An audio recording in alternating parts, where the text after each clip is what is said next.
We'll call this meeting of the Falls Township Board of Supervisors to order.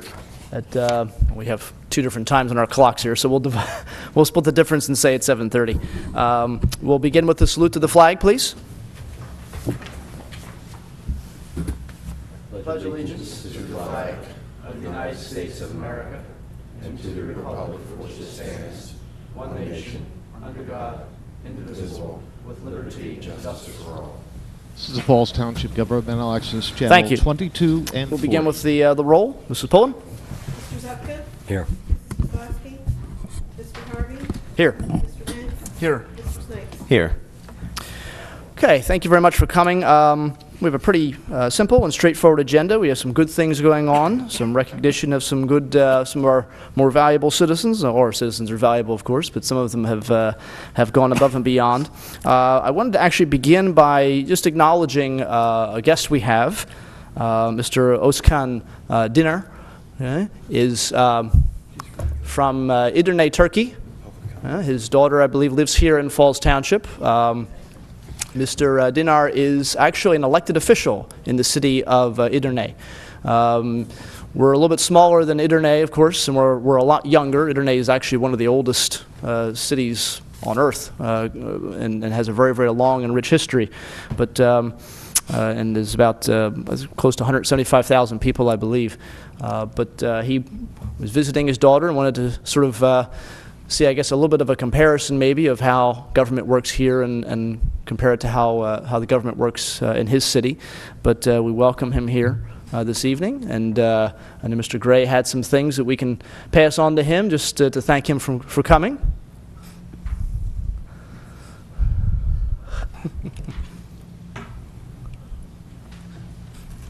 I've been coming 8 years. They've never given me anything.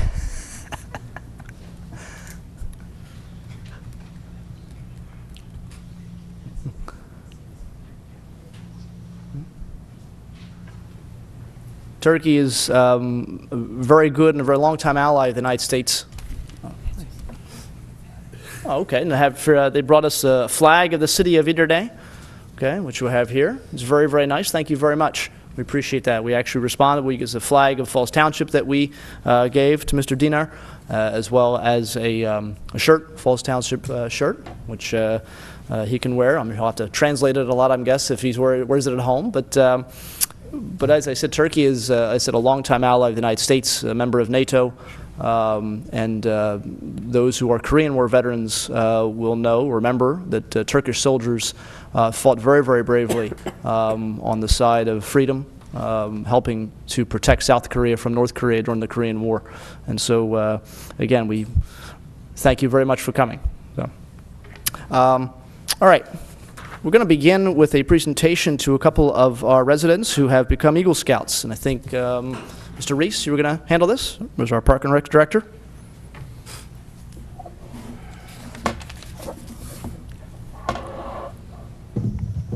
Good evening, everyone. It's a pleasure to be here this evening, as it always is, but tonight's a very special night. We're going to be honoring two Boy Scouts that are very close to be Eagle Scouts, correct? I asked John Gillis to join us this evening. John is our PAKE Smart maintenance person and works in the Public Works Department. And John has worked very diligently with both Scouts throughout this whole process. So I want to thank John. I think John deserves a nice round of applause. He did a great job. Thank you, John. The first Eagle Scout, Aaron Gross. Let me just tell you a little bit about Aaron. His project was the Falls Township New Pond Park, and Aaron refurbished all of the benches and picnic tables, as well as landscaped the overall area, including mulching around the trees. And if you get down there and take a look, you can see what a great job he did. So this time I'd like to present this certificate of appreciation to Aaron Gross. Come on up, Aaron.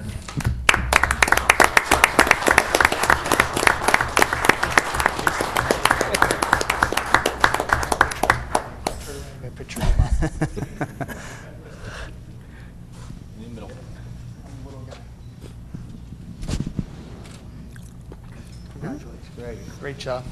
Great job, Aaron. Our second Eagle Scout, Sam Beaver, his Eagle Scout project work completed was participation in the Falls Township Community Park. He basically went to the dog park areas, and he put 5 new park benches in, 3 new picnic tables, a new tree in the large dog park. In addition, he placed dog hitching posts at the restrooms at both Phase 1 and Phase 2. So great job, Sam. Come on up, Sam.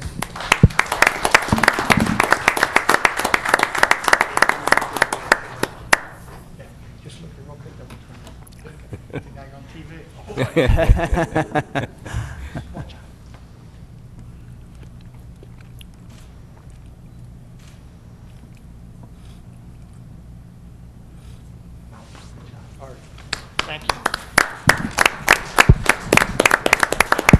Thank you very much. Okay. Thank you, Mr. Reese, Mr. Gillis as well, for all your efforts, and congratulations again to the soon-to-be Eagle Scouts, I guess, and to their, I see their moms and dads are here, so congratulations to them too. Obviously very proud. So thank you very much. All right, item number 1 on our agenda is consider a cost estimate proposal for year 7 of the NPDES Phase 2 permitting. Mr. Gray? Yes, thank you. Each year, the township is required to file an annual report on the NPDES, or National Pollutant Discharge Elimination System, Stormwater Management Program. Falls is about to end year 7. This project has been handled in the past by CMX. CMX has again submitted a proposal for $8,500, which is the same cost as year 6. At this time, the board is asked to consider this proposal, and here tonight to discuss this topic further is Greg Huffnagel from CMX. Okay, when Mr. Huffnagel is coming to the microphone, I also want to note we have Mr. Joe Jones is here from CMX sitting in for Mr. Sullivan, who could not be here with us this evening. So, Mr. Huffnagel, go ahead. Good evening. Evening. I guess maybe for people out there who don't know what NPDES stands for, what's the basic thing we have to do here? This obviously is a state requirement. As Mr. Gray said, we don't have a choice. But what's the main Correct. goal of this? The main goal is clean water. It actually comes down from the Environmental Protection Agency, a federal program which has given the state authority to administer the permit itself. Back in 1999, the federal government had given the state, as I said, authority to issue the permits.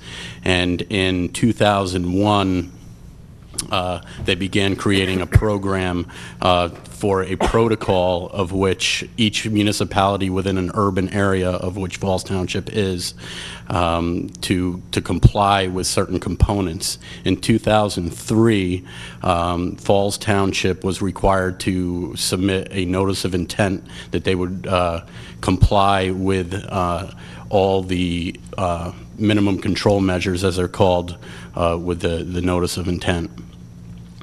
There are 6 minimum control measures. The first is public education. The second is public participation. The third is illicit discharge detection and elimination. The fourth is construction management, stormwater runoff control. The fifth is post-construction stormwater management, runoff control. And the sixth is public works, operations and maintenance. And each of those 6 minimum control measures has specific requirements or a protocol that Falls Township is required to follow. So I've been helping the township for 6 years. The first year, Falls Township was not in compliance until the very end. Mr. Wayne Bergman at the time had requested our assistance when CMX was short of PAMA, and we got all the outfalls, everything that needed to be done within that time frame to bring Falls Township into compliance at that time. Since then, we've been working with Falls Township to keep them in compliance since then. Okay. All right, thank you. All right, we'll open up for board comment or questions, and then for any public comment if we have any questions or comments. Mr. Zupka. No, I have none. All right. Mr. Snipes. Yes. Both the public education and public participation caught my attention. Would you say this is largely educating people about stormwater runoff, or, I mean, what would be the emphasis of both the public education and participation? The public education component is getting the word out about not letting your dogs, poop on the sidewalk and letting it go down the stormwater system, to not dump paint and oils down the stormwater system. The participation component is more along the lines of getting together with other advocacy groups or other entities, Boy Scouts, Girl Scouts, the Delaware River Keeper, anybody that's interested in cleaning up the water.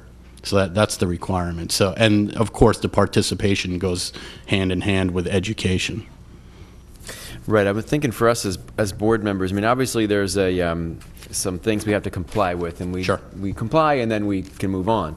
But I think it's kind of up to the board to decide whether we really want to take this another step, whether we really want to take a little more seriously the question of contamination of our water, aquifers. Right. So that's, I don't know if you want to comment on that. Yeah, what I've been working on with Rich DiPolito, the environmental manager and fire marshal, we've been trying to bring back the Environmental Advisory Council in the township, trying to get people to join that. I think there's a couple of vacancies still. And so for the last 2 or 3 years since Gary Sanderson had left, we've been trying to get them organized, to get the Environmental Advisory Council organized again to help with that component. And there's a couple members right now that are very interested in doing that. Yeah, from what I hear from EAC, they'd like to be more involved, and so I totally support. I mean, obviously we have to do this because we have to comply. Correct. I'd like to see us maybe focus a bit more on the whole issue of water quality and runoff and the health of our streams and aquifers. I don't know how we'll carry that forward as a board. We'll obviously do what we have to do to comply, but the EAC, beefing up the EAC would be a wonderful thing, and I think they would welcome that. Could you think about having a liaison from the Board of Supervisors to the EAC? Yes. And the other townships that I work in, that's very helpful. Right. I think it's a very good idea. Let's talk about that. Sure, absolutely. Okay. Okay, Mr. Dens? No questions. Okay. And just one thing before I open a public comment, something you had said reminded me of maybe a lot of people just don't know, they don't think about, but there is a difference between the sewer that runs out of a house or a business or any building, Correct, and the stormwater or the storm sewer. What's that you find on the corners of our of our roads and streets and everywhere else. And some people think, well, if I put it down there, it'll get cleaned or something. Well, That's those incorrect, pipes, yeah. right? Those pipes do not go to a water treatment facility. When it rains, anything that goes in there, or like you're saying, pouring paint or oil or something else, they think, oh, I don't need this, I'll pour it down there and it'll just go away. Well, it goes away, but I mean, from you, It goes into away. our streams and rivers. Right, it goes into the directly Delaware into River. streams and rivers and everything else. It doesn't go to a facility that cleans it first. It just pumps directly out. So that's something to think about when next time you're going to dump something out. To maybe find a better way to do it. Right. Is there any public comment needed? I see one hand. Is there a motion to open public comment? 2 hands. So moved. Second. Second. All right. All in favor? Aye. Aye. Opposed? Okay. Mr. Obert?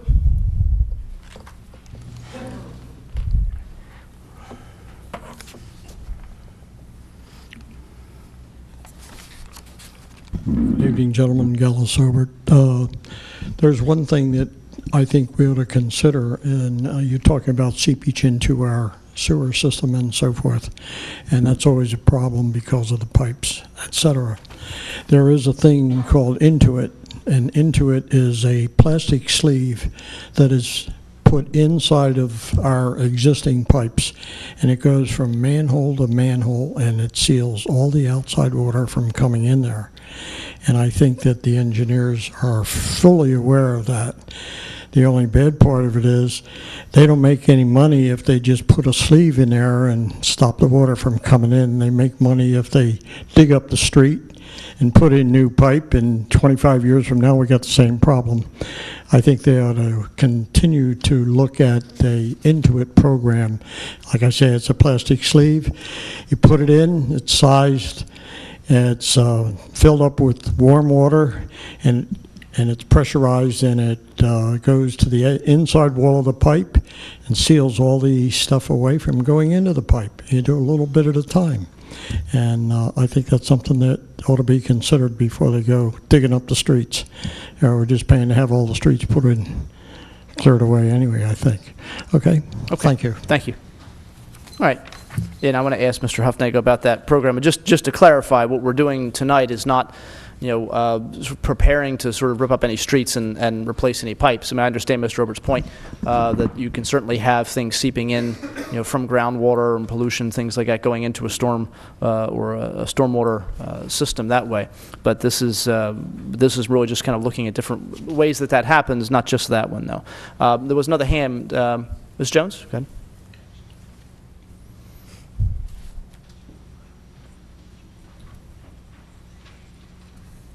Good evening, Madeline Jones, Falls Township. Thank you for your presentation, and I'm not sure if this is premature, but I'm going to do it anyhow. Earth Day is coming up April 25th, Sunday afternoon, for a few hours, and I'm looking to have some education, okay, regarding air pollution, water pollution, the whole gambit. And I was just wondering perhaps if this is something that can be worked into. And I just didn't miss the opportunity perhaps to present this and perhaps have this gentleman contact us. I was looking to have a table with flyers and different things like that. So perhaps if he can't be present physically, perhaps we can obtain some information of 3 different age groups on the education aspect of the presentation. All right, yeah, I think Right. that's a good idea. Thank Do you have a business card, Mr. Huffnagle, you could give to Ms. Jones, or? Sure. And that way she can. I think the best route is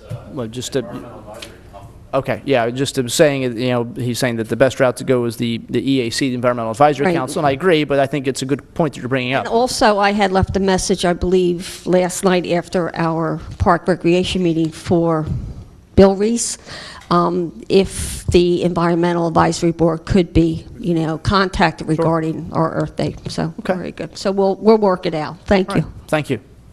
Okay, with any other, one more hand? Mr. Erickson?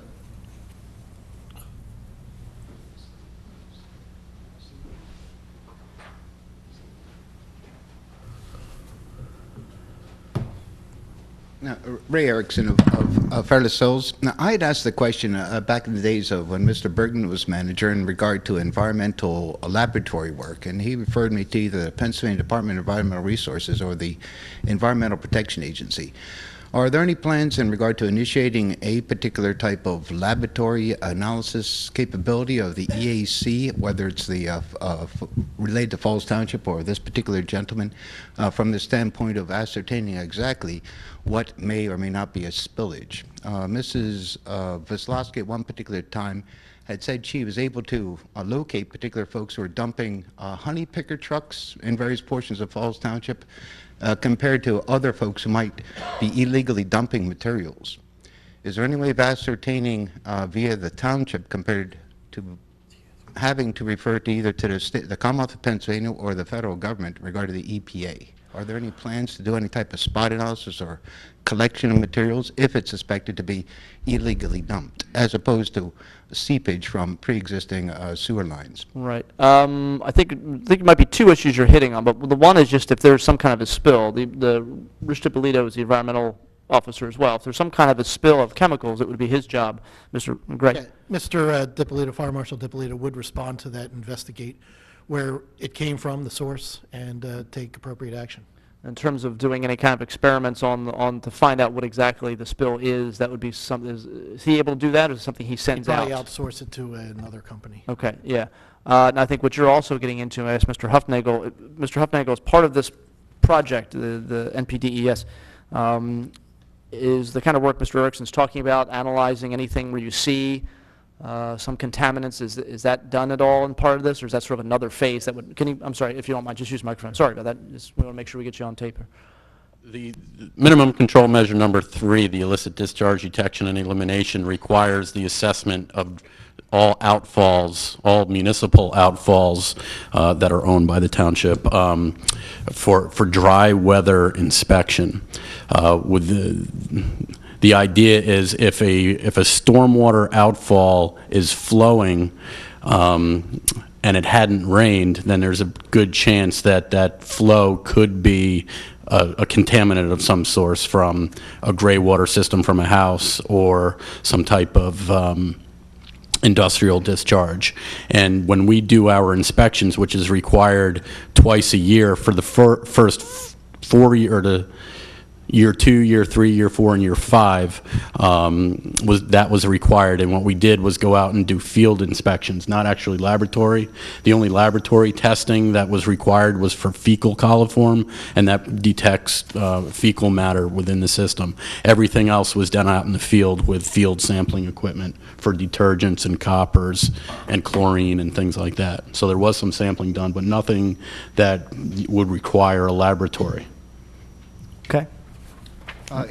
In regard to a spate of shingle type of runoff, I think I might have brought that up about 2 years ago. Was there any type of work done in regard to why there was such an onslaught of shingles streaking? That it hadn't occurred prior to 1995, but since 1995, there's quite a bit of occurrence of shingles that are streaky. You can see them on houses, even going as far as St. Mary's Hospital in Langhorne, where these black streaks going down particular structures that have been in existence for 25, 30 years, compared to Federalist Hills homes that have been around for 50, if not 60 years. Right. I recognize what you're talking about in terms of streaking. I've seen it myself on homes over the place. That type of don't know. precipitating streaking in regard to evidently fallout from somewhere in regard to the clouds. Is there any source or any, is it something that might be being blown in from refineries in New Jersey, Salem, or something of the sort, the Luke oil refineries or anything of the sort? I'm not sure of that. I haven't heard anything about that. I mean, it could just be something as simple as changing the way they make asphalt shingles now compared to 30, 40, 50 years ago. It could be something as simple as that. I don't really know. We don't really have, obviously, the facilities here to do that kind of testing. So, all right. Okay. Thank you very much. Thank you. Any other comments or questions? Now, is there a motion to close public comment? So moved. All in favor? Aye. Aye. Okay. Mr. Chairman, can I say one last thing? Sure. As I was looking through the public participation plan, or maybe it was the public education, was talking about posters and newspapers, and I want to bring up, and maybe it was listed here, the issue of using the web. I mean, so many folks are on the web now. I don't know whether that would be through the township's website or whatever sources people might go to get this information online. Yeah, we've been working with Matt, I don't remember his last name, but to get a web page going on the township's website for stormwater. It is one of the requirements, the minimum requirement, that the township has at least a link to the DEP stormwater website so that people could find additional information. I did notice a link on here. I didn't know where it was linking from. So, I mean, obviously from the township website, but that is a place a lot of folks get their information from. Right, exactly. Mm-hmm. Okay. Okay. All right, thank you. Any other comments or questions? Yes, Mr. Chairman. Yeah, Mr. Zupka? Follow up on what Mr. Erickson was saying. I actually have two things, but follow up on what Mr. Erickson was saying. I don't know how many of you remember, but let's take you back in time into the 60s and 70s, where a lot of cars had light-colored vinyl tops. Well, if you worked at the steel mill, you didn't take your car there, because after a few weeks, a few months, if you had a white top or a tan top, it really started to look like a red, rusty color because of the material that was in the air. Again, back in that time, they didn't have the air purifiers, and the air that was spewed out from the open hearth and different things laid in the air and got on these vehicles. From what I understand, you're saying about the streaking on some of the roofs. I've been told that some of it has to do with if you trace the streak down, it almost appears that it can come out from the nails, which are supposed to be all galvanized, but it could be one or two that are on there, and after a period of time, they come down and make it look like that. But one other thing, we're talking about the pollution and fecal matter. What can we do about the geese? Now, there are towns in Pennsylvania and other places where they have closed the lakes and ponds, and they said they're polluted because of the geese. And for right now, it escapes me, but there is a town, and I believe it's in Virginia. They've gotten permission from whoever it is, with, and I'm going to say the federal government, that they're having a hunt. Right. And it's based on the fact of that it's polluting two different sources of water they have down there. I brought this up now because to me this falls into it, and we keep saying, you know, there's nothing that we can do, but maybe there's a start, or you can get more information on how this one, and I believe it's in Virginia, I'm not positive, but they've actually got they're going to have a goose hunt. Sure, yeah. And every time we've done a wet weather or a dry weather flow evaluation, and I've taken a sample and sent it off to a lab in any township I work in, the fecal coliform's always high. Because it's not only the geese, it's all the other animals, the birds, everything, and all the water, you know, drains off the fields and the forests, and it runs into our streets and then down into the sewers. So it's, you know, it's always going to be high. As far as the geese and the hunt, I haven't heard that. I know that they, you know, depending on the population in the area, the agency that gives out hunting permits will increase or decrease those on a yearly basis. I know that there are agents, or there are businesses out there that have dogs that scare them away. There's, you know, shotgun blasts, you know, geese police and all that. But I'll look into the particular municipality that's doing that. I'll see if I can find out some information. I believe it's in Virginia, but I'm not. It all depends on how rural and urban the area is. Yeah, and I know we have a few residents that would quickly sign up to be. Oh, I'm sure it's everywhere. It's part. everywhere.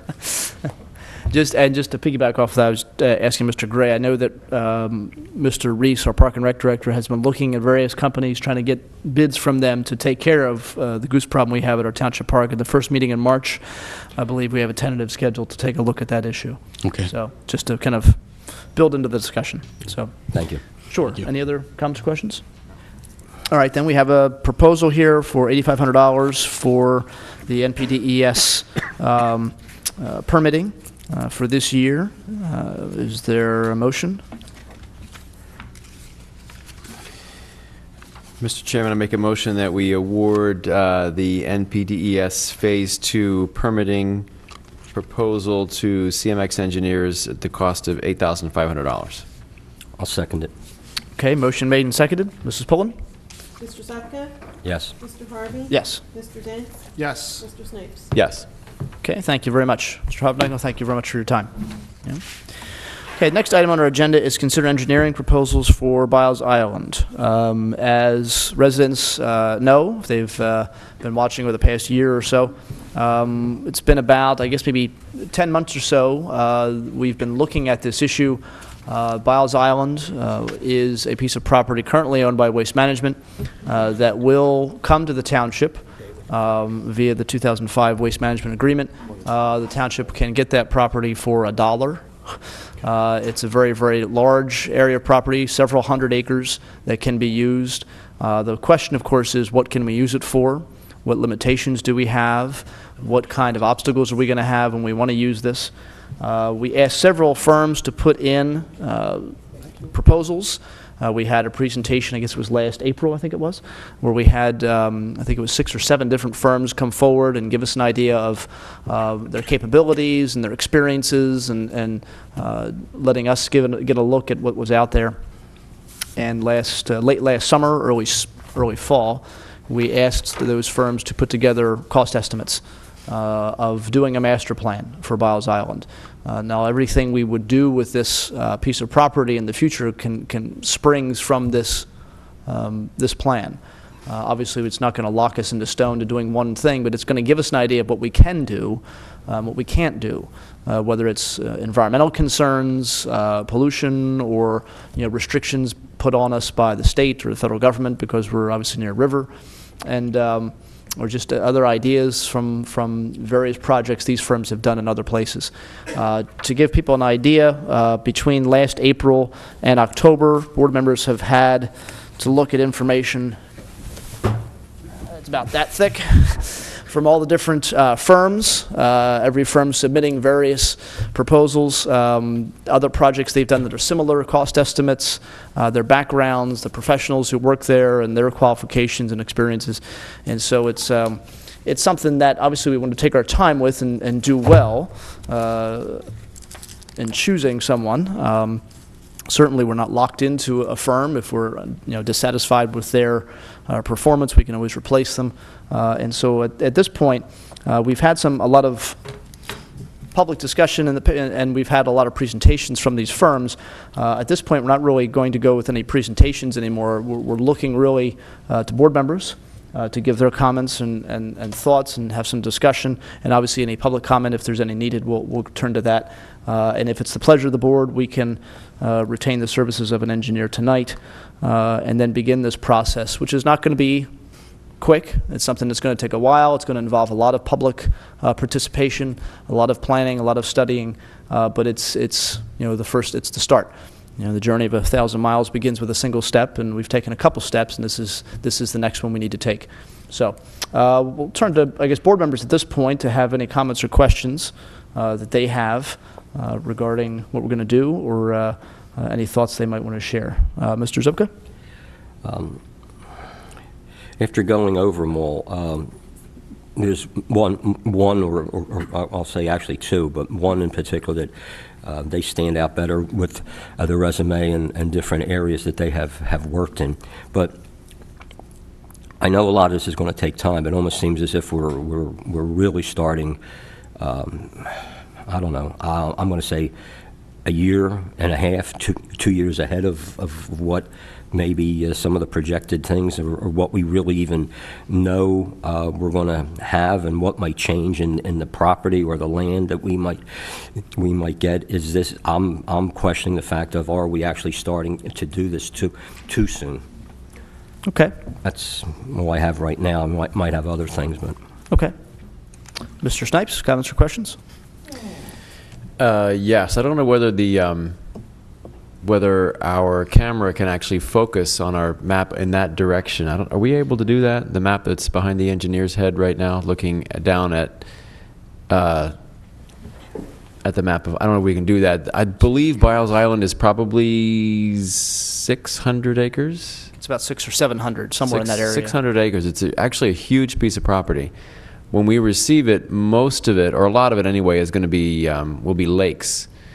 What the opportunities are for passive recreation, for boating, other things, I'm not sure. Those are some of the questions we want to get at. The northern tip of the island has already been turned by Waste Management into what they're calling a wildlife sanctuary. And at first I thought, okay, sure, turning an old mined area into a wildlife sanctuary, I was...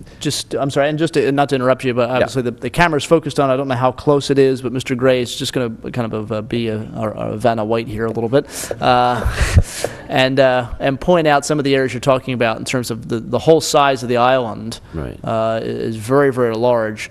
And then the part you're talking about, the wildlife sanctuary, is really the northern part of it, the closest northern tip of it. Closest to Marsville Borough. Right, right up in there. that part up there, right. And actually what they've done is really beautiful. It's beautifully restored, and it does make me wonder what's possible for restoration in the lower part of the island, but also for active and passive recreation, whether it's possible to put walking trails, bicycle paths along the river shore.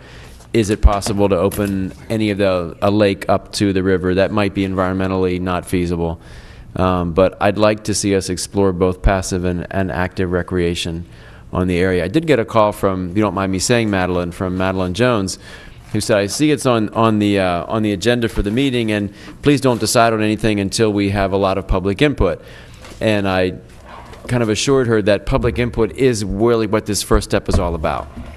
So if we choose an engineering company tonight, that a large part of their task will be to get public input.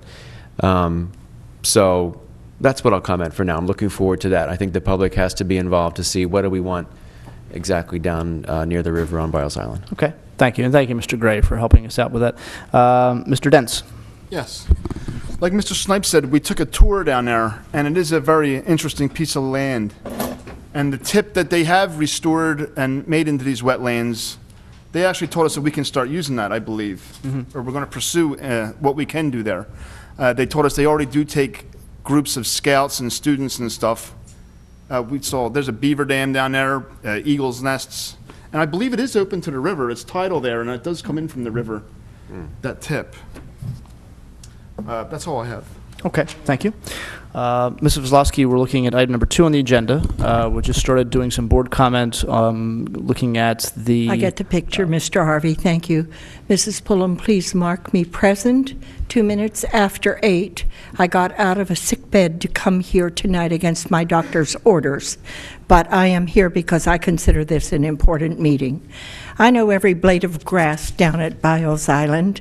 It is being given to Falls Township because of an agreement that I negotiated with Waste Management before I ever became a board member for this second term. I served in the 1970s. I was elected again in 2005, and I've been 45 years a people's advocate. I think that we're getting the cart ahead of the horse here.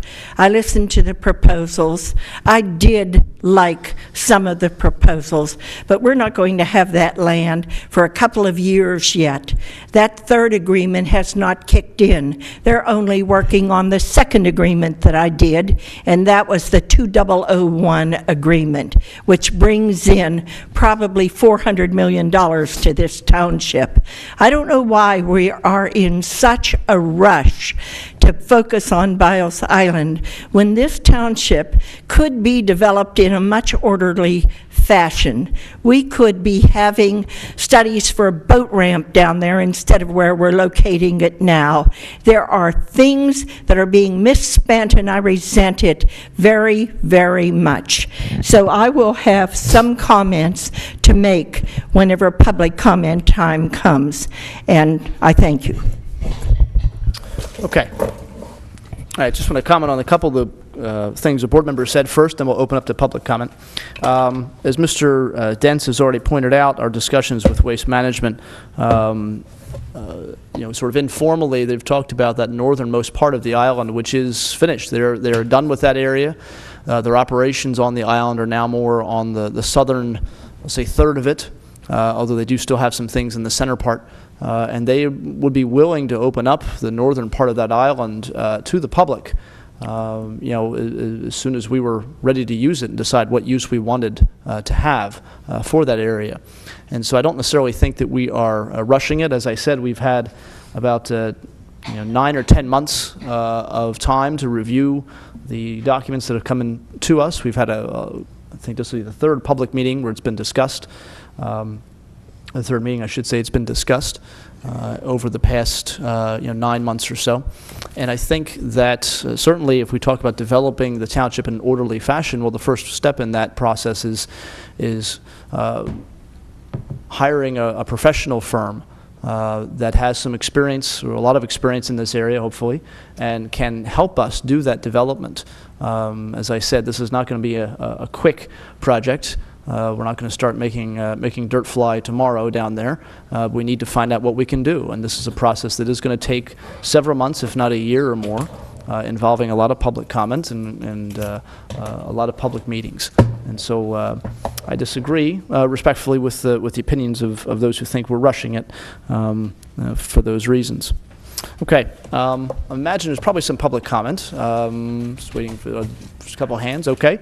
Is there a motion to open public comment? So moved. Second. All in favor? Aye. Aye. Opposed? Okay. Ms. Robert?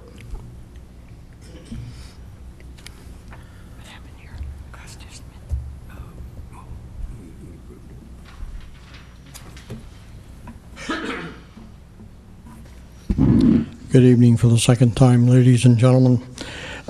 I too have a map that I picked up off the internet, off of Google, and it's probably very similar to what you have up there on the side wall. But there's something I'd like to point out, that this is not an island anymore because they put a road across it. So you have dead water in the north and you have dead water in the south. So that means when the tide water comes in, the water rises. When the tide goes out, the water goes down and just leaves a bunch of muck. So even though it was called Biles Island, that's fine. The thing that bothers me is that after Waste Management has taken out all their fill, they've created on that island, let's say 600-700 acres, I think, Mr. Snipes, something like that. There's 5 lakes inside of that island. take away the 5 lakes, take away the sanctuary, take away the wetlands, you don't have a heck of a lot of stuff left. And I'm not too sure that that's what we ought to do. I don't know. I didn't look at all that big pile of proposals, which I'm sure would have been very interesting, and you can take your pick. But I, too, think that this might be a better place to consider for a boat ramp, especially on the north end of the island, because there's already road right to it. Okay, and it's going to be open up to Tyburn Road and the industrial park, and the people that are going to put boats in there will have a good road to go in, and they won't be stuck in the woods or down in the muck down on the Delaware River. But remember that the Delaware River was deep enough for a destroyer escort that was brought up there and parked at the Trenton Marine Terminal. I don't know whether Mr. Sorry about that, Phil. That was a senior moment, you know. There's plenty of water, plenty of draft, but you also have to remember that Falls Township was named after the falls at the Delaware. The tidewater stops at the bridge, okay, and that's where the rocks are. I know a few people have lost a few props up there because they were not smart enough to realize that when the tide goes out, the rocks are there. And tide comes in, you don't know where the rocks are. And if you want to hit it, you got a big problem. But I really think that we ought to consider delaying this and keep looking into it. I don't think it's something we should rush into. As they say, I think somebody said that Waste Management's not finished with it yet. Well, they're not finished extracting what they need and what they want. And when they get all done, all we got is a can, the outside of the can. We have none of the spaghetti or the potatoes in the can. It's all gone. As far as a boat ramp there, if you look at the place on Google, and for all you people that have computers at home, I suggest you get into the Google website and go in there and go into all of these places up and down the Delaware River. It's very easy, it's free, you can print colored pictures out of it, and so forth. And I printed out, within the last week or so, some boat yards, okay? And I'd like to just talk about these for just a quick, I have about 4 or 5 pictures here, but Tullytown is a private yard. Okay, and so forth. And if you look at it, they got about 40 boats there. Okay, they don't have a ramp, master's house, and they don't have any lights. If you go down to, in New Jersey, right across the river, it's a private yard, boats, and it's got 2, 4, 6, 8, 10, 12, 14, about 24 boat ramps.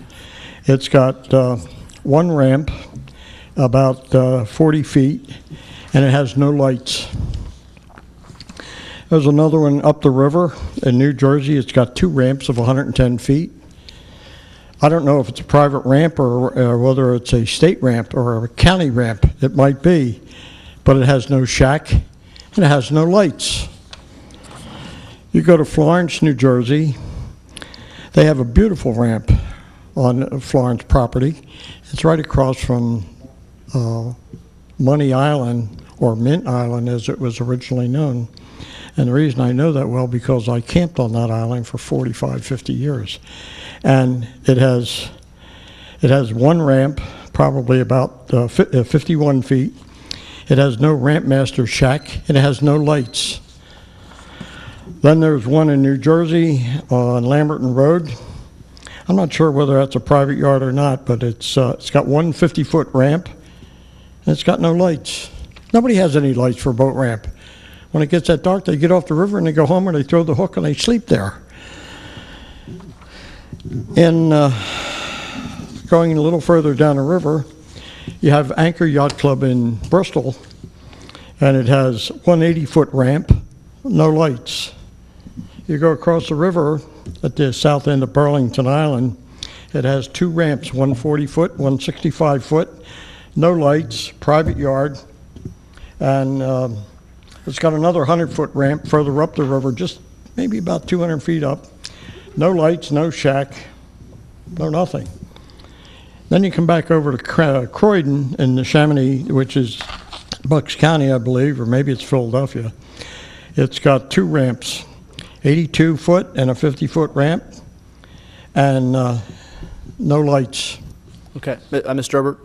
And Mr. Herbert? Please let him finish. Just want to let you know, you had, the timer went off a little while ago. I mean, I think we get the Well, gist. we only have 5 minutes on public comment on issues that you want to talk about? That's been the case always, Mr. Obert. Okay, I'll give you 2 more. No, well, I mean, I think we got the gist of it. I mean, I know you're going up and down the river, you're looking at boat ramps. I mean, it's important to understand that we're not talking about building a boat ramp here. We don't even know if we can build a boat ramp here. I understand. But And that's one of the boat ramp reasons. issue has to do with the fact that there's talk about putting the boat ramp at Biles Island.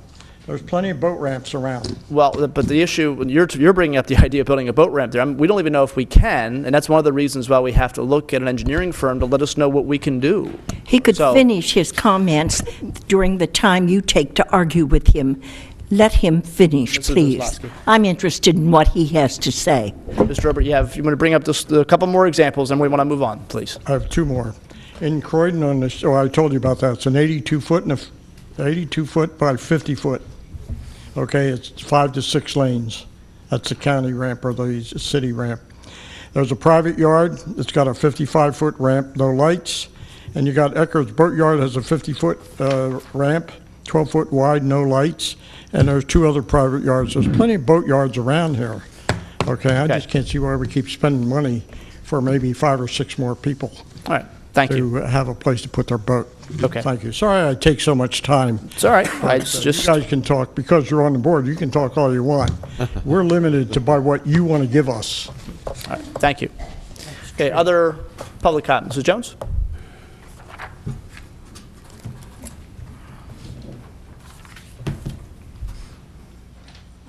Thank you. I actually came to listen to the engineer, but since you're opening up the public comment, I tend to agree on both aspects. It is a long way down the road to really pinpoint anything, but at the same time, because things will change down there, I'm sure, what it will look like 5 or 10 years down the road as what it is looking like now. But at the same time, we need to keep our eye on it, and yes, to see what can open active passive recreation. But when we were invited, the park recreation, the other council advisory boards were invited to take a tour months ago, back I believe somewhere end of November. One of the questions I asked was about the history of the island, and I was a little bit given some of the history, because if there was history behind the island, I didn't want to lose that history. I wanted to preserve, perhaps on a plaque or whatnot, like we do down at the canal, along the canals, and down in Bristol in the marsh area. But it's fascinating, the history behind it, that the deed to William Biles was given by the Lenape Indians back in the 1680s. And also, there is if I may fumble, 3 unknown graveyards that have been forgotten about in Falls Township. One of them apparently is down along that area.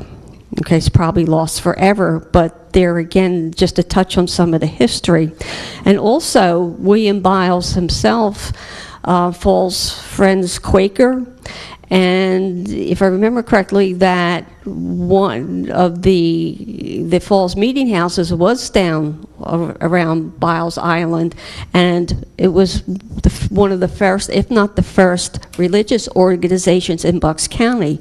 So that whole area, there's so much history to tap into, and I hope it's preserved and we dig up more of it and not lose sight of that no matter what we do, you know, with the entire of the island. All right, thank you. Thank you.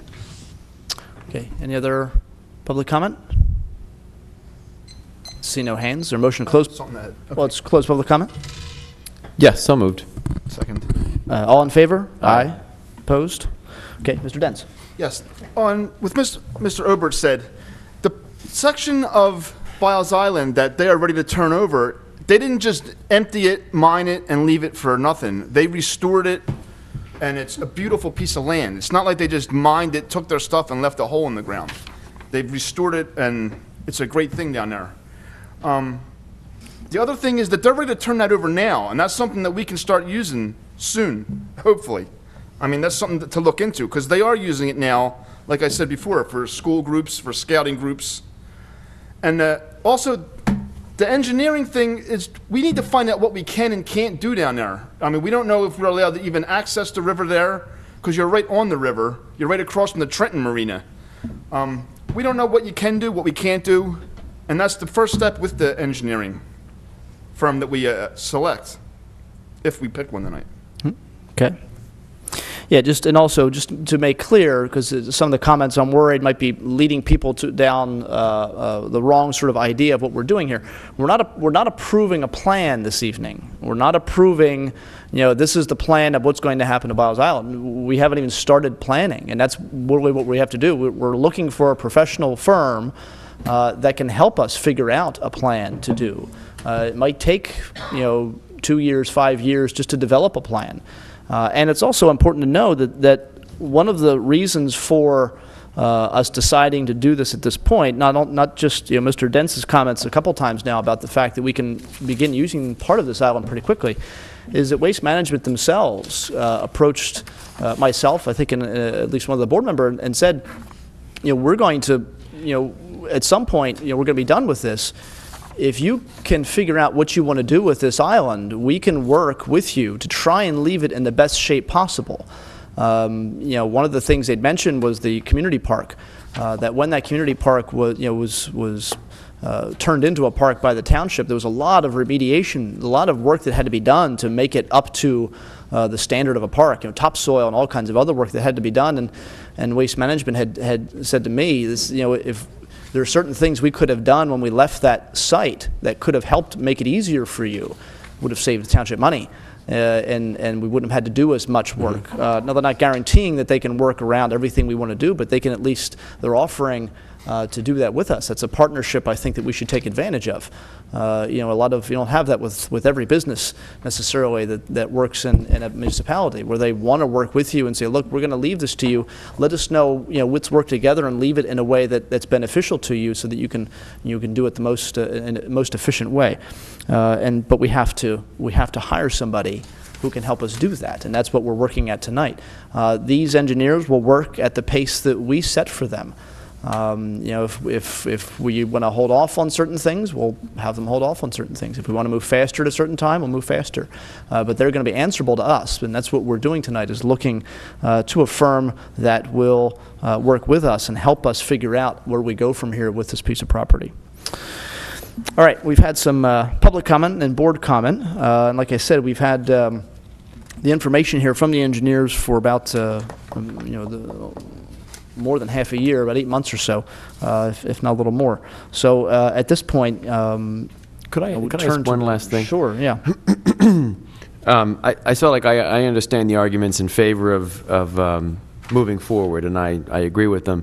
Then the arguments I heard tonight for holding off would be it's too far down the line, or the other argument I heard was there won't be enough of this island left for us to really do anything with. I just wanted to explore that. I'm not sure that's true, but I know we have 2 people here, at least from one of the engineering firms, that have given us proposals. I don't know whether you feel it's appropriate to ask them to respond to that question about will there be enough of this island left for us to do anything with, or whether we shouldn't ask them to comment until after we make our decision, if we make a decision tonight. I'm just curious about that question, because who knows, people might be thinking that's a legitimate question. Well, I think there's definitely some legitimacy. I'm not sure about asking the firms that just happen to be here tonight. I don't want to seem like we're prejudicial against firms that didn't come. We didn't invite any firms to come this evening. The firm or firms that are here this evening obviously saw on the agenda, which is public, that we're going to discuss this and decided to show up. I do know from talking with people from Waste Management that they are permitted by state law, following the codes and regulations of the mining permit they have, that they have to leave it in certain shape. It certainly isn't going to be sort of nothing. They have to leave a certain buffer between their lake and the river. They have to leave buffers between the different lakes. It's not going to be sort of hollow on the inside.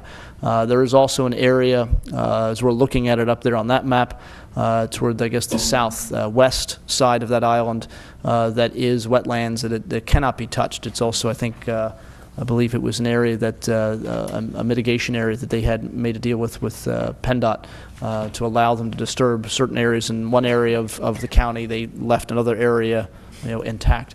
And so, and another issue to understand is that this is an area that is permitted to accept dredge spoils from the river. So some of the areas that are water now, or water in when they're finished with it, could actually be filled in by dredge materials. And so it wouldn't necessarily always be, lakes. It could actually be more solid ground at different times, if that's something we choose to do. But again, that brings us back to the original point.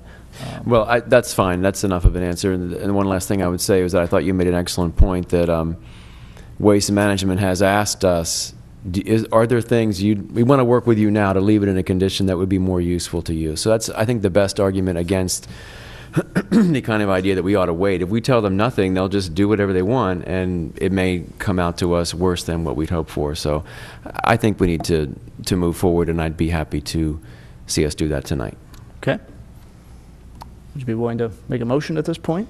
Yes, as a matter of fact, I'd like to make a motion to, I'm not sure what the right language would be, to appoint ACT engineers, or to accept the proposal from ACT engineers to do the what would we call this? The feasibility and planning? I think we've been asking them to call it a master plan. I think it's the term we've been Master using. plan. I guess we'll stick with that term. The master planning, which would cover resource mapping and steering committee development, plan review, plan finalization, concept planning, and master plan grant application preparation for the total of $82,350. Okay. I'll second the motion. All right. Motion is made and seconded. Mrs. Pullen, can you pull the board, please? Can we have discussion on the motion, please? You may have discussion, ma'am. Go ahead. Now, go, Phil.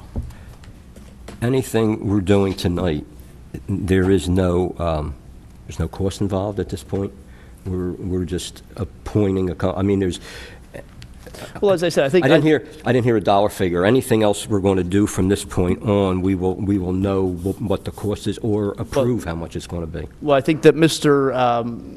Snipes did give the cost figure, which is in the proposal from ACT. That's for the whole project. Yeah, for the whole project. And obviously they'll move at the pace we want them to. If we want them only to do, just borrow this, Mr. Dents. If we want them only to do the resource mapping and steering and committee development right now, then that's all they'll do. If we want them to do plan development, then at a different point we can have them do that. But that's, again, they're working for us. We're not sort of hiring them and then just sort of, turning a blind eye and they'll come back to us at some point. Obviously, they're working with us. They are employees. Basically, we're contracting with them to do what we would like them to do.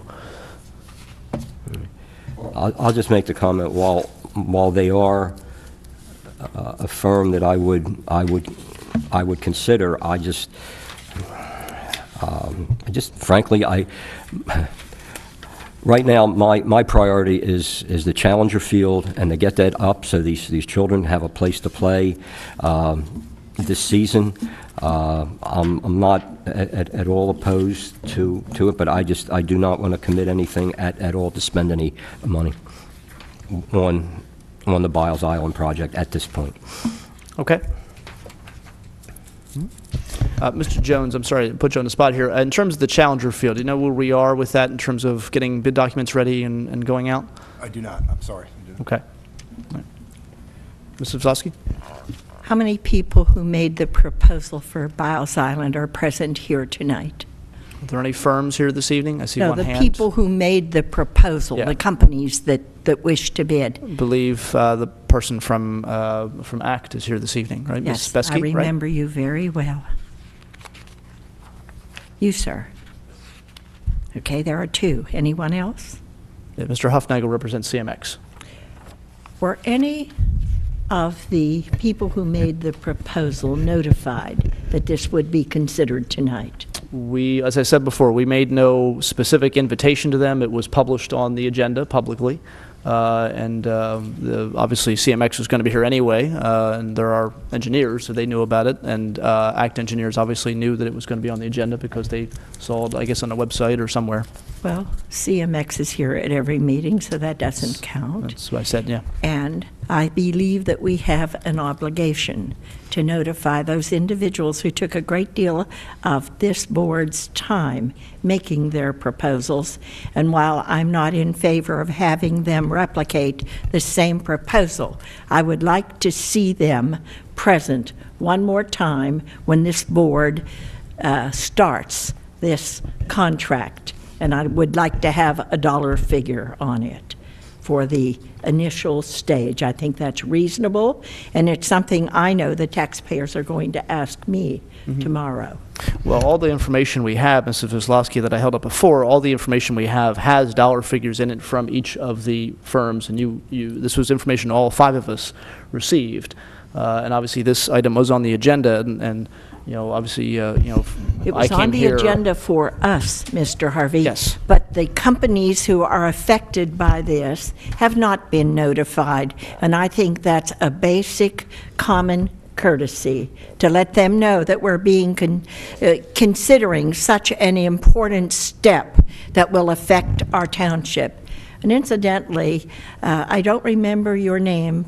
I'm speaking to the lady in the maroon outfit, yeah. But I was very, very impressed with your presentation, and I believe I told you so after that last meeting. So I do not want you to construe anything that I say here tonight as being against your company doing that.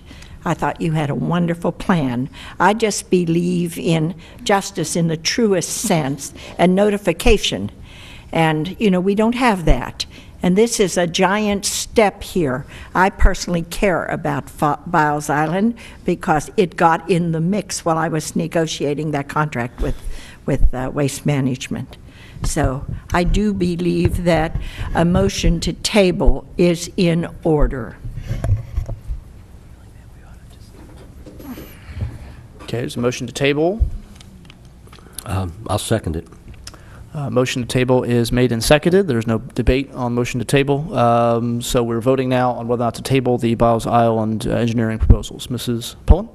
Mr. Zupka? Yes. Ms. Kozlowski? Yes. Mr. Harvey? No. Mr. Dents? No. Mr. Snipes? No. And as I said earlier, the you know, in reference to the amount of money, the cost involved, each of the firms, as I said, all board members have this documentation that has the figures in it, and so. Also, I'd like to add, the figure is for the master plan, the complete package. The only thing we're doing now to get started, and all the prices are in every proposal that I've only had for a few months now, is to find out what we can actually do there, correct? Yes. I mean, it's not like we're paying them this money tomorrow to do a plan. I mean, we're just going to find out what is possible there and what isn't possible there. Mr. Dance, without intending to rile you, you've been familiar with it for a few months. I've lived with it for a number of years. And I believe that it is prudent for us to have one more look. And it's very probable that I've already made up my mind. But I do believe that anyone who's being considered for such an important project in our municipality should have been notified that it was on the agenda. If they don't come, then tough darts. But if they do come, and I believe they would, they put a lot of time and effort in it. And I heard some very good proposals, and this lady presented one that was to my liking. Okay. All right, we've had a motion and a second on approving ACT Engineers as the firm to do the master plan for Biles Island. We've had some board comment, public comment, and so we'll turn to vote at this point. Mrs. Pullen, we're voting on whether or not to approve ACT Engineers. Mr. Zupka? With my vote, I'm not voting against the firm. I'm voting against the fact of starting it, and I think it's too far into the future from what might be developed there, or how the finished product might actually come out before we take it over. My vote is no. Mrs. Kozlowski? I agree with Mr. Zupka, and we have such scant attendance here tonight, you know, in the dead of winter, something that is going to have such an impact on Falls Township, and it certainly isn't going to hurt us to defer this. So my vote will be no. Mr. Harvey? Yes. Mr. Dents? Yes. Mr. Snipes? Yes. Okay. All right, thank you. Okay. All right. We have, Mr. Harvey, just like to say that with the folks from ACT here tonight, just wanted to acknowledge them and also say that we look forward to working with you. oh, yes, thank you. Well said. So, all right, we have moved on to the public comment portion of the meeting. Again, we'll ask for comments to stay at 5 minutes per speaker, 45-minute maximum. We have a few names, several names on the list, and we'll begin. The first name is Mr. Jeff Straw. No, maybe never mind.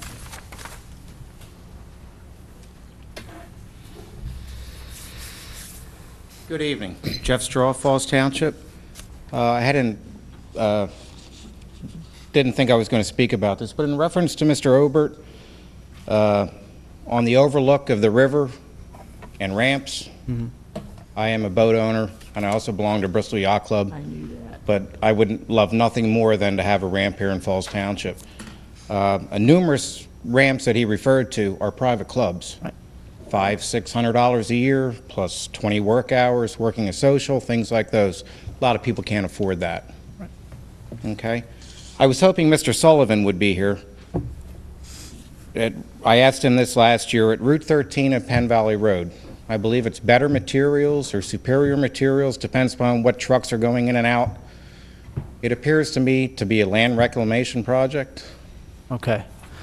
I do remember, I know Mr. Jones obviously is filling in tonight. He's not really prepared to speak on that, but certainly he'll make note of it. But I do remember the issue last year. And If anybody could help me. yeah, I thought there was an issue where what they were doing was still covered under the mining permit they had filed. I believe that was what the discussion we had at some point. Do you remember that at all? Very briefly, but I believe it was covered. Yes, it's really kind of, once they get a permit from the state for mining, it really kind of cuts us out of the mix in terms of monitoring what they're doing, as long as they're staying within, you know, that mining permit, which could be pretty broad. Mr. Jones, is that correct? I mean, To the best of my knowledge, yes. yeah, I mean, they could be doing a lot of stuff down there. Obviously, we can keep an eye on it. We can send code enforcement down. The engineers can take a look just to see if they can identify something that's going on that doesn't fit it with that permit. But the state kind of really runs that and really cuts us out of that process. I'm not necessarily concerned that they're backfilling other than the water table level at that point, and then what can be done with the land afterwards. Right. Okay. Building, residential or commercial, whatever the case may be. Yeah, anything they do there, obviously it's still private property, so it doesn't have any impact. Anything they do there, if they're going to obviously go residential, they'd have to apply to us for a change in zoning first. And obviously any proposals for buildings or houses or apartments or whatever they want to put there would have to come before us, and we would have to go through the regular land development process. But we can certainly have CMX take a look to see if what's going on there fits in that permit. I think last time we asked about it, I think it did. So anything after the mining permit, that's it? That's all they could do? They could not do any construction whatsoever? Without coming before the board? Correct. Yeah, if you're gonna, you can't just put houses there without changing the zoning first. Zoning first, okay. Right, and they'd have to come to us to have the zoning changed. Not just a zoning board issue, that's different. The zoning board is if you're in a residential area and you want to there's certain rules about how big your house can be and you want to make it a little bigger than the rules say, and you go to the zoning board and they can say yes or no. Changing the zoning is a much, much different thing. They have to come before us to have the zoning changed. My assumption would be it might be light industrial. I'm up on Old Bristol Pike and residential home, right? And it is light industrial. As far as I know, that the majority of that area is. Yeah, and the zoning map obviously is a real hodgepodge of stuff. It's changed, dozens of times over the last century in terms of what's being used where. But yeah, we can take a look at it. We'll have CMX go out and look. Okay, I appreciate it. Thank you. Sure, thank you. Okay, Melanie Doty Snipes.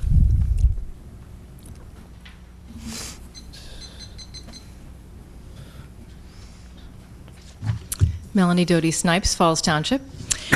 I come to you this evening representing Snipes Farm and Education Center, a 501c3 nonprofit that was founded a year and a half ago. Its mission is to model and teach sustainable agriculture, to build community and reconnect people to the land. I want to share with you about the exciting things happening there. Since Snipes Nursery was closed 6 years ago, we've been able to turn our attention to food growing and education. We wanted to make locally, naturally grown food available to our neighbors, so we began a community-supported agriculture program, CSA. It began with 15 members 4 years ago, then grew to 42 members the next, 92 last year, and will be 150 members this year. Members come to the farm from June to November for their weekly share of fresh veggies and fruit, volunteering a few hours in the growing season, and enjoying potlucks and educational events. This has been a wonderful intergenerational experience where young and old share time on the farm together. Through generous donations by businesses and individuals, shares were donated last year to the Bucks County Red Cross Homeless Shelter and the Bucks County Housing Group for families transitioning out of homelessness. We are committed to continuing and growing that effort. Thousands of school children have come to the farm in the fall for over 20 years, and we wanted to deepen and widen the education that we could provide. The nonprofit has made it possible for us to apply for grants to fund farm-to-school programs. This winter and spring, grants will allow us to work with children from 4 different school districts. We'll do nutrition education and cooking with them in their classrooms, and then those same children will have a chance to come to the farm several times and be able to learn firsthand how food is grown by setting their own seeds in the greenhouse, transplanting in the growing fields, harvesting, and cooking with fresh ingredients. We aim to provide programs for people of all ages. So we'll be sponsoring a discussion and luncheon at the farm on sustainable agriculture on February 20th, with other classes, events, and volunteer opportunities for families or groups in the coming weeks. Just check out our website, www.snipesfarm.org. We will also be offering 5 weeks of summer farm camps for children ages 6 to 14. There is nothing like a week at the farm to tend animals and crops, play, sing, do art and science projects. Preschoolers and their parents can enjoy the Little Sprouts program 3 mornings a week in the month of July.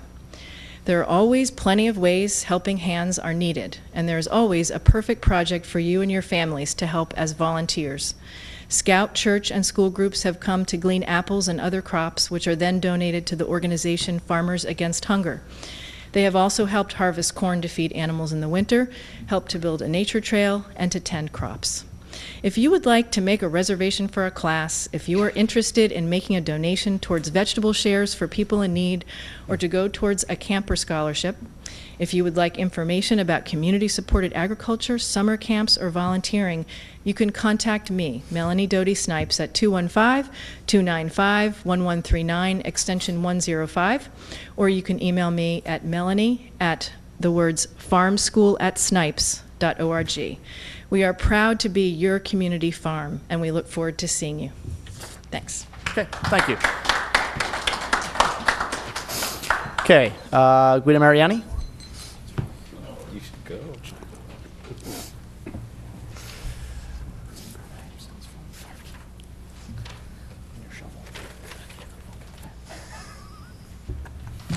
Guido Mariani, Falls Township.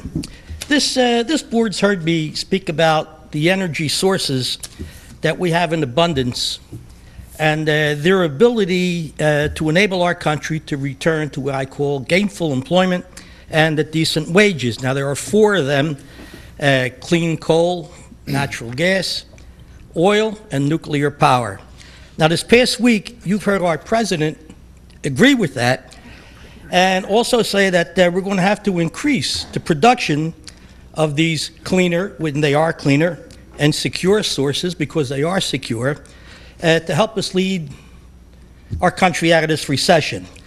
Now, he thanked me for my advice, and prior to hanging up, he asked me if he'd mind if he'd call me again, and naturally I says no, because he wanted to continue the conversation and hear more about geothermal heating and cooling. And naturally I says, you know, Mr. President, call me back anytime you want. because I had planned to speak about that at our next township meeting. Now, I'll get serious for a minute, okay? Now, being responsible environmentalists, just like the Mr. Snipes, that's your wife, just like your wife, and as we are, this township has got to consider geothermal heating and cooling. The caps are coming off in 2011, and we're talking about increases of up to 30%. Now, the U.S. Environmental Protection Agency, along with the professional that we had here that conducted our township efficiency study, said it is the most efficient energy option available. And the U.S. Department of Energy lists a number of benefits for this system. It's got design flexibility. Okay, it could be installed new or retrofit situations. Free solar energy. Efficiency rating of 5 times ordinary heating and cooling systems that we have. The savings you get from heating is up to 70%. What the Quakers are doing down in Philadelphia, 6-year payback, and they're expecting savings of 46%. A reduced carbon footprint because the system doesn't burn any fossil fuels. Increased longevity, 20 to 50 years. Warranty for the piping, 24 years versus 15 years for ordinary cooling systems, and 20 years for the pumps. The investment normally can be recouped within 3 years, and once you get by that initial cost, you're home free. Now, the system is here, it's now, it's proven, and I call it the reliable renewable, because that's exactly what it is. Now, unlike other renewable systems, whether it's solar or wind, which would help you with your geese, that have enormous potential. That's a joke, but he remembers it.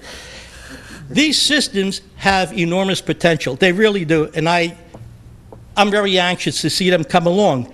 But that's many years in the future. With this system, the sun doesn't have to shine, the wind doesn't have to blow, and it's here. Now, the President signed the bill in February 2009. It allows for 30% tax credit for those who want to get into this geothermal method. The credits are retroactive back to January of 2009, and they're good till December 31st, 2016. There's also state and local grants available. Pennsylvania incentives for renewable efficiency is one of them. Now, finally, geothermal cooling and heating, I believe, should be included in our efficiency study here in Falls. Good environmental things come from this. I'd like to see us include it in our efficiency study and have us cost it out and see whether or not we shouldn't be part of it, and we could start right here with this building. So, thank you, and I'll tell Barack that we did our job here tonight. All right, thank you. And just, Mr. Mariani, and I'm saying this in seriousness, I don't want you to think that I'm joking. We do have, because I know you've raised this issue several times before. Oh, yeah, I'm really interested in this. I know you are. And we do actually have, and you heard, I think, Mr. Huffnagel say earlier, we do have a few openings on our Environmental Advisory Council, just something to think about. I'm not asking you to give me a commitment now, but just something to think about, because that certainly is something they would be looking into. We could ask them to look into. But, again, just thought I'd mention it. Believe it or not, I am very, very interested in the environment. Some people don't think so. I'm not in tune with some of what I call the radical environmentalist, as you well know. Okay. Thank you, and I will think about that. Thank you for considering me. All right, thank you. Okay, Gallus Obert.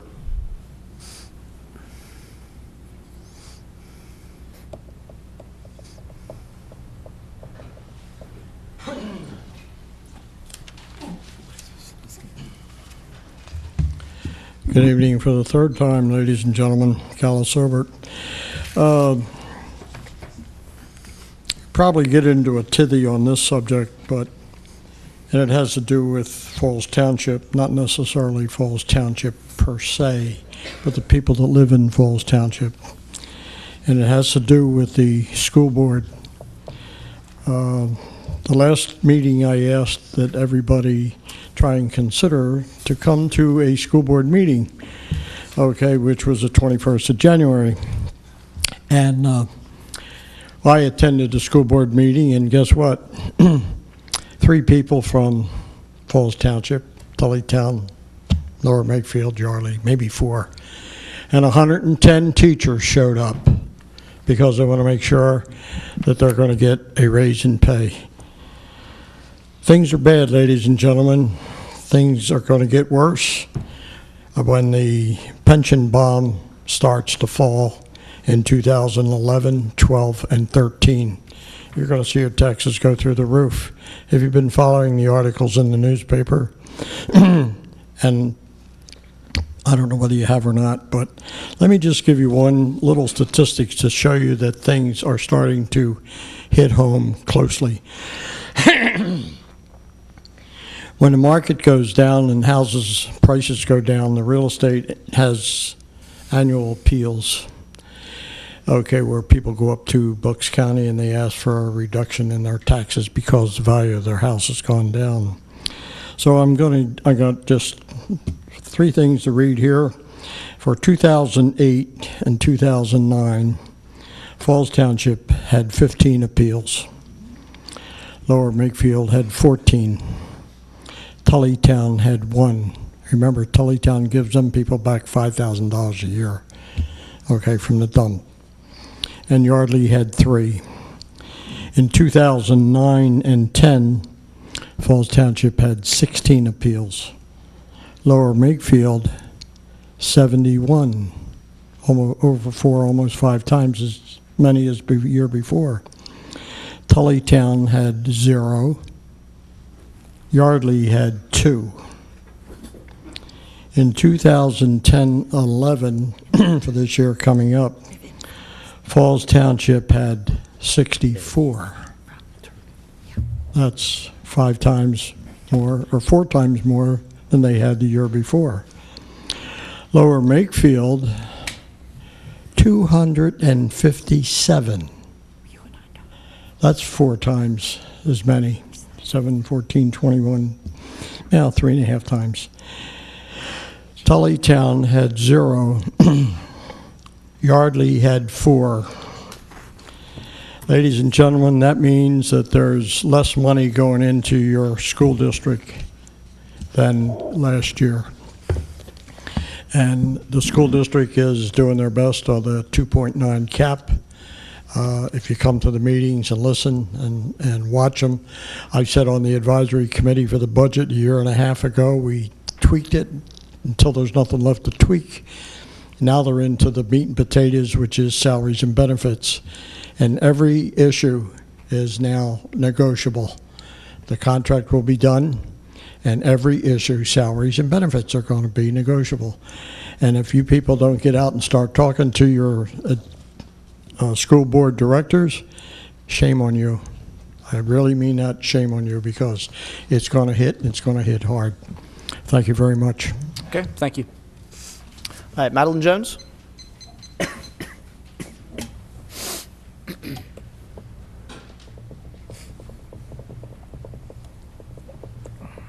Well, thank you for the 3rd time, Madeline Jones. Thank you, Mr. Obert. If I read this correctly, the taxes and what he's talking about will perhaps be anywhere from 30 to 50% higher in 2011 for property taxes than they are in 2009, if that's correct. Okay. A few items, now before I forget quickly. If the board or the township wants to go after geese, ducks, or what's the other one that comes up from the shore? Seagulls. Seagulls, right, which apparently is also overtaking. Please find a way, a means of no violence and no noise solutions. Okay, no violence and no noise. That should apply to the politicians. Also, Jeffrey Dens, welcome. And Mr. Prokopiak, I'm sure you're watching at some point, but thank you for all the times you've listened. It's truly been appreciated. And I don't know how or when or whom did the paint job in this room, but when I came in last night, I was just standing at the door trying to get in because the door kind of closed, but it was like, I'm not sure if I like it or not, because as soon as I was at the door, it was like a whole dark area.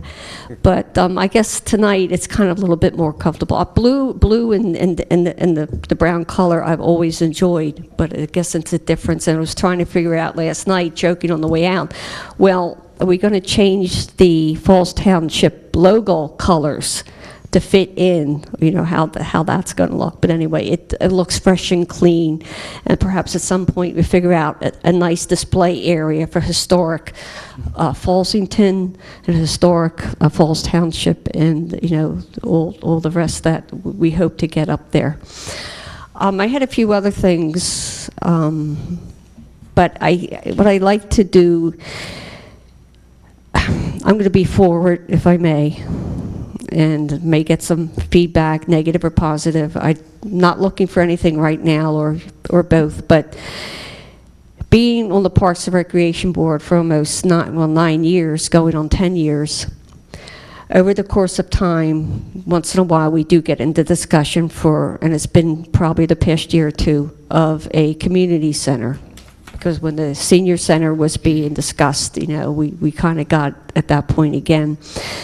And some of us were looking at the old drive-in up on Route 1 as a possibility to build up from scratch, and, you know, to fit into the environment. And then we talked about the old Pathmark building and everything. And recently it came up again.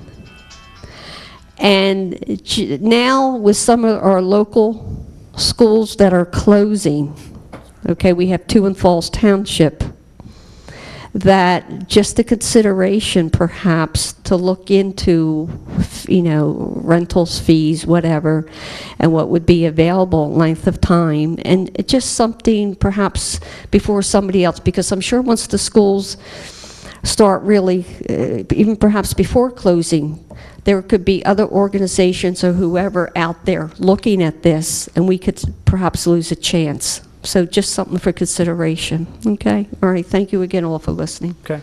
Thank you. And I just want to touch on a couple of things, Madeline. I'm sorry, just to answer some of your questions. As we said before, the goose management issue, Mr. Reese has been working on trying to get several different companies. We've been using one company over the past, 4 or 5 years or something like that.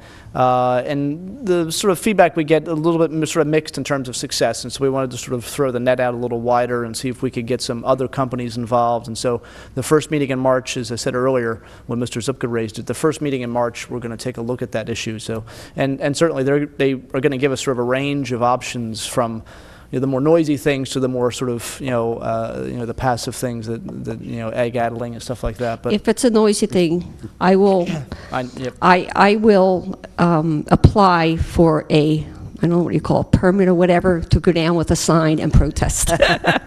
But in terms of the room, I know that Mr. Gray is going to talk about this a little later on, but he is actually working on getting some of the photographs that we had here blown up and so put around to highlight the history of the township, as well as the assets we have from the community park to the different parks we have, and certainly things we've taken down off the wall. Doesn't mean they won't go back up again, but he is working on that. I think the paint job just got finished late last week, maybe, or mid last. Yeah, it was done Friday afternoon. Friday afternoon, they just finished painting. So obviously, it's taking a little bit of time to make sure but we are thinking about those issues. And in terms of the Catholic schools you're mentioning, obviously the St. Francis Cabrini, St. Joe's, Immaculate Conception in Bristol Township, and Queen of the Universe in Middletown are merging into one school. I don't know right now. I know they just named a principal. The principal at St. Joe's, John Mundy, who is an excellent principal and educator, has been named the head of that regional school, which I think is a wonderful thing. I don't know if they know yet what they're going to do with their own buildings. So I understand. I hear what you're saying in terms of making, looking and seeing if we could use them for something. But yeah, I'm not sure. They don't know yet what they're going to do. So any questions we have, I think, are a little premature at this point. But I hear your concern. That would be appreciated, because it certainly would enhance the recreation programs for all levels, all adults, perhaps rent out some space for different functions, and perhaps now that the Challenger field is becoming more public and what we're Township's looking to do there, we're also looking to work with other types of Challenger, challenging areas of recreation, for different aspects of our residents. So it's something that we would truly enjoy looking at. Okay. Okay. Yes. Sure. Thank you. Mrs. Jones, I want to say that Mr. Mundy was an inspiration to my son at Holy Ghost Prep. He graduated in the class of '74, and when they chose him to be the principal at St. Joseph the Worker, it was just an absolutely wonderful thing for the children, and to see him as the head of the other consolidated Catholic schools is a wondrous thing. And I want to comment on the paint job. Blue is a tranquil color, and it might increase the tranquility at the meetings, because if we use the township logo colors, that's hot orange, and that invites the Gatling guns. Well, also on the color blue, the brown, earthy colors, sky and earth. Sometimes we get so caught up in green that the earth is more than just green, and I think the colors, okay. Thanks again. Green's an awful color for a room. Well, it's also supposed to be a peaceful color, restful color. All right, thank you. Thank you. Okay, Roland Kinney?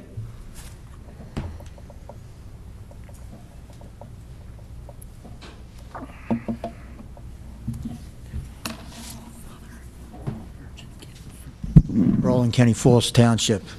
I watched them all last week paint this place. I think they did a wonderful job, and it looks nice.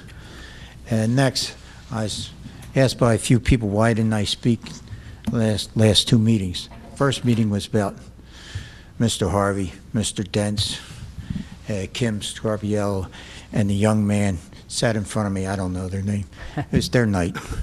And should have been nobody else spoke but them. And the second meeting was for the kids with the ballpark. That's why I didn't speak. Third, now I'm going to let it go. I had some things to say, but I'm going to leave it go. Have a good night. God bless you. Thank you. Okay, Dorothy Kozlowski? Yes. I went to the computer after I called Mr. Zupka and told him that my doctor forbid me to come to this meeting tonight. And I typed 6 pages in bold-faced type.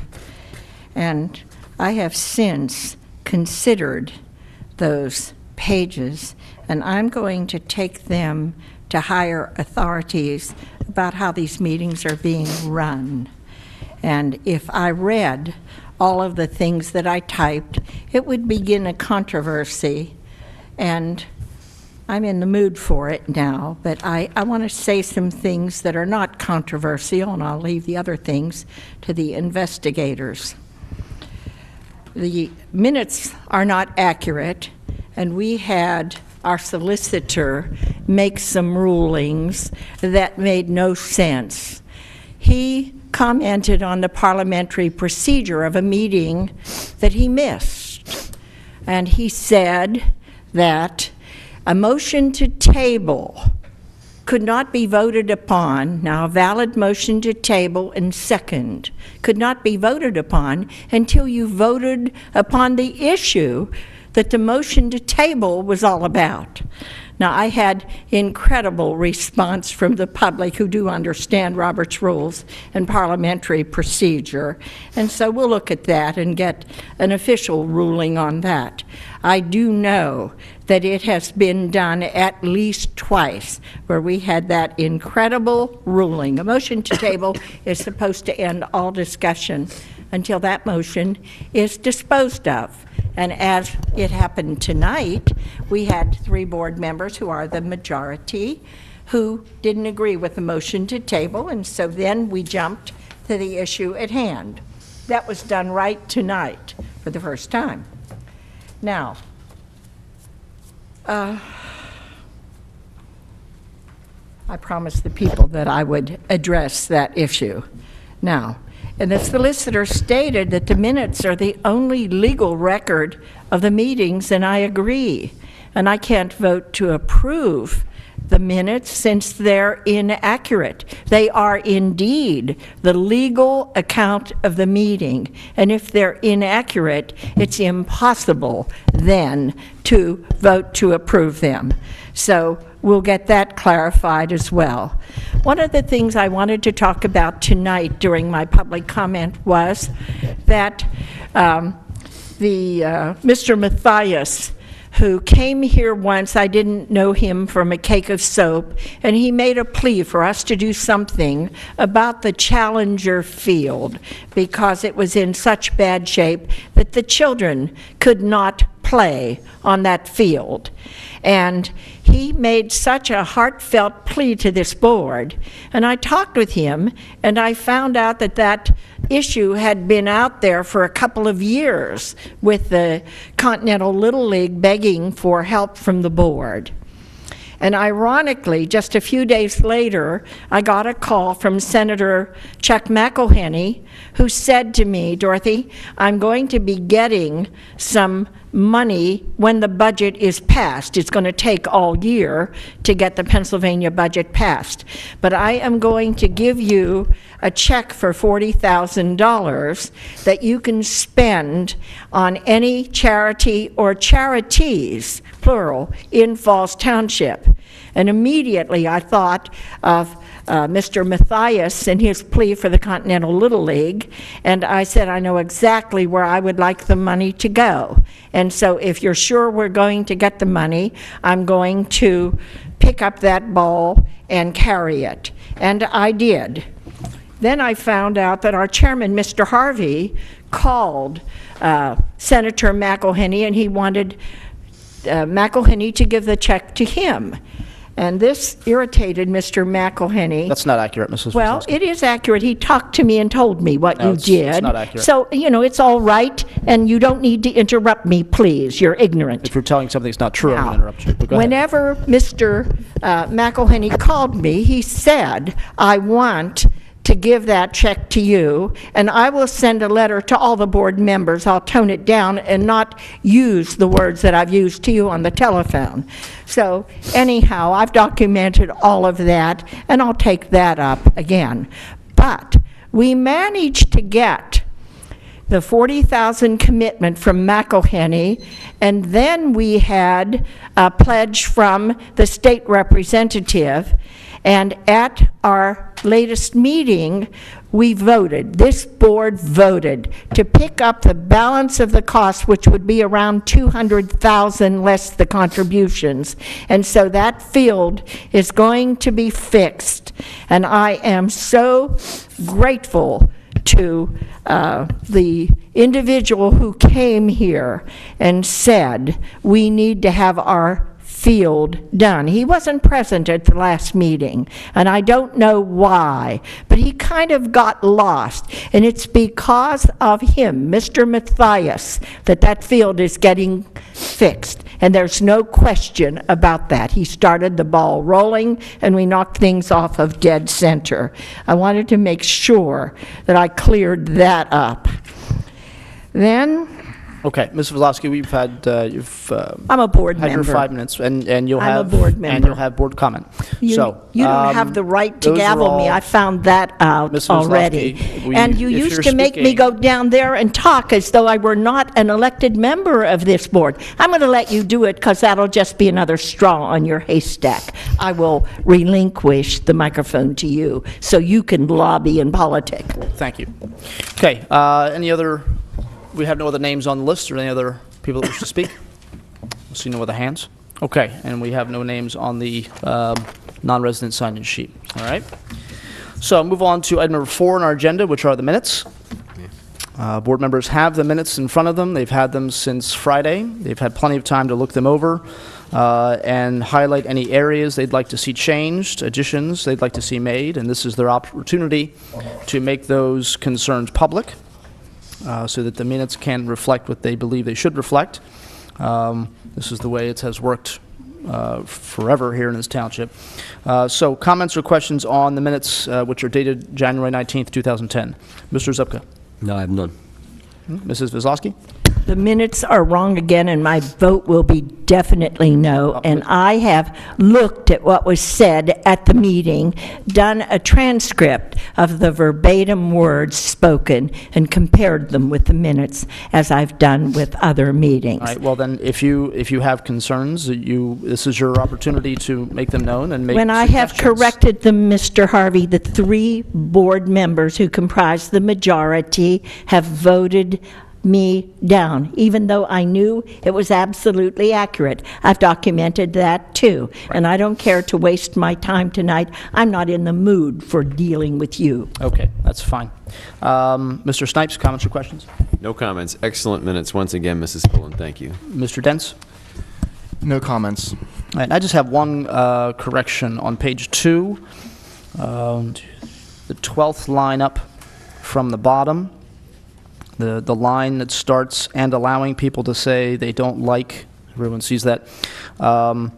It should be, the word about should be between like and a. What I'd said was, and allowing people to say what they should be what they don't like. Should be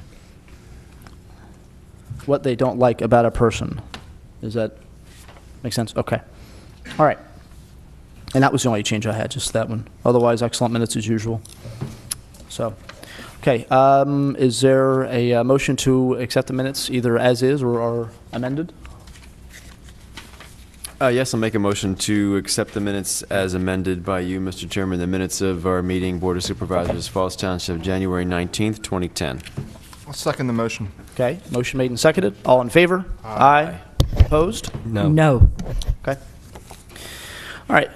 We're up to executive session. We do have an issue for executive session this evening, and so we are going to take a short recess and then come back to finish off the meeting. Okay. Thank you.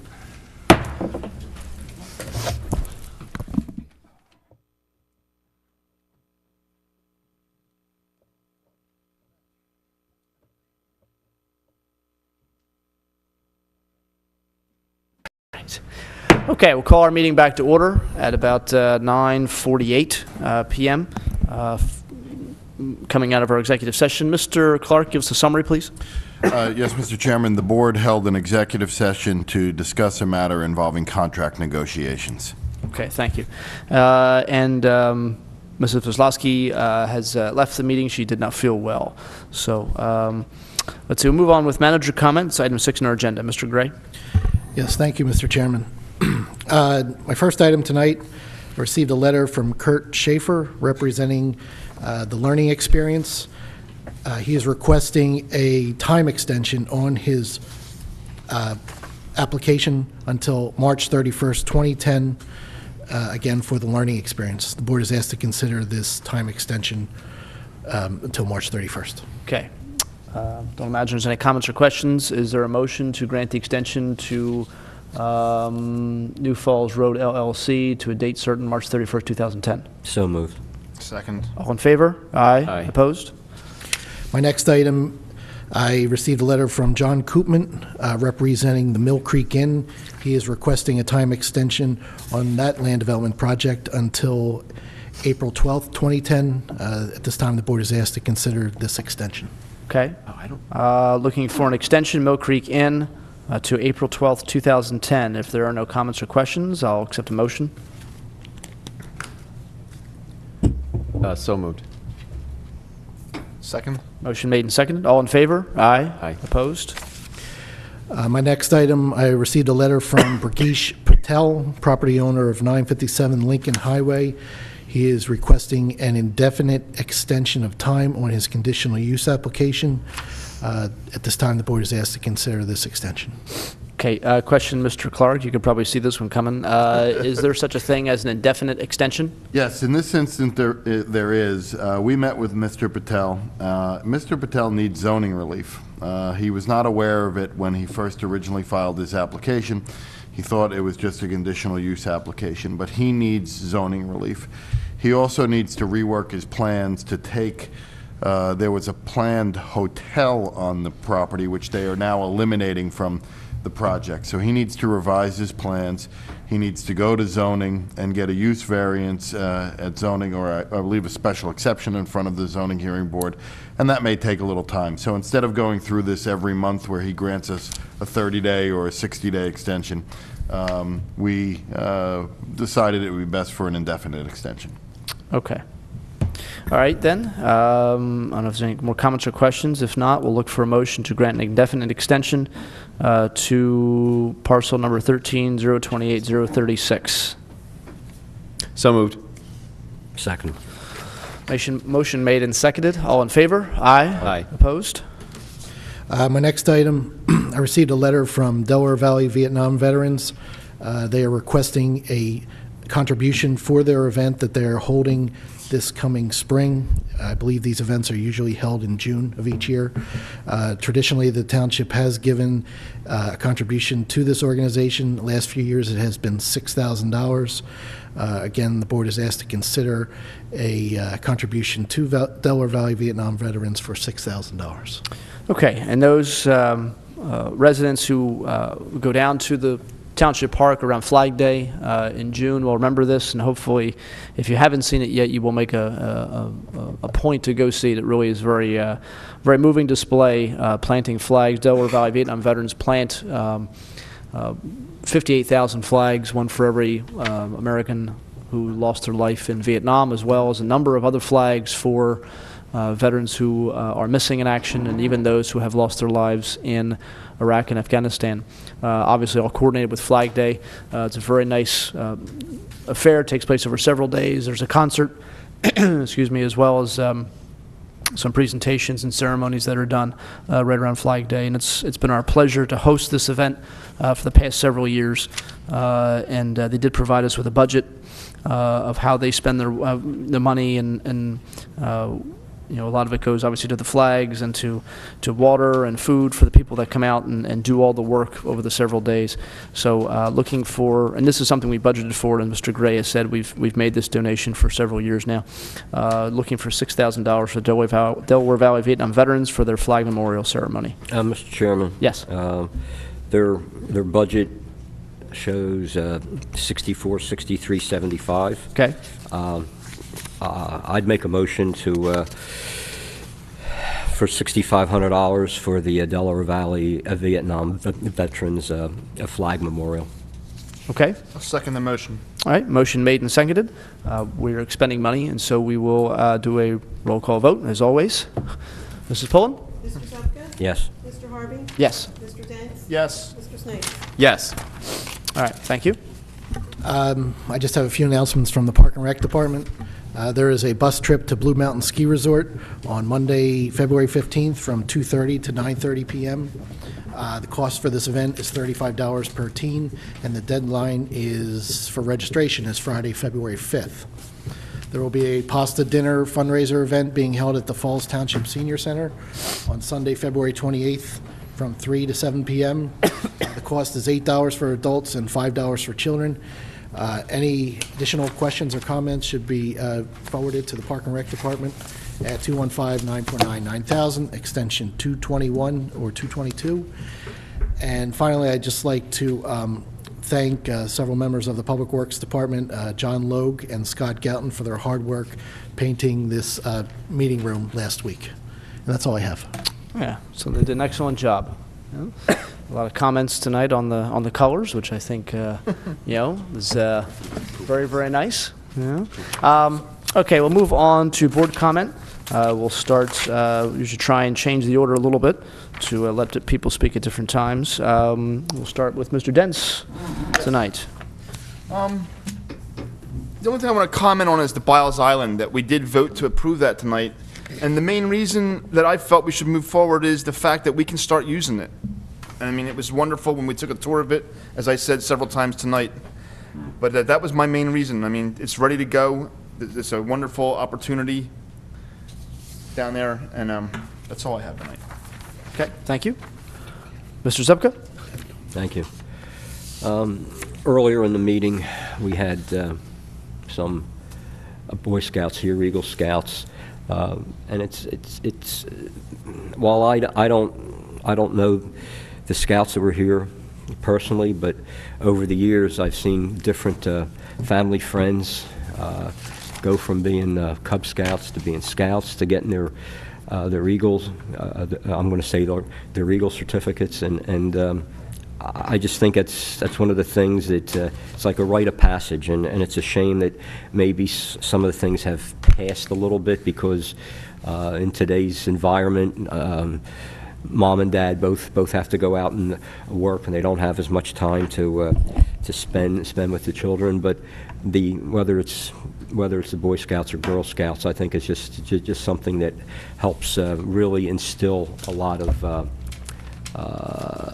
the right, I'll say the right frame of mind, the right morals, the right ethics in the people, and give them a sense of, the younger people, a sense of responsibility. As I mentioned earlier, one of my big thing I want to stay on it is the Challenger field. I want to see this the boys and girls that need to use it will be able to use it this season.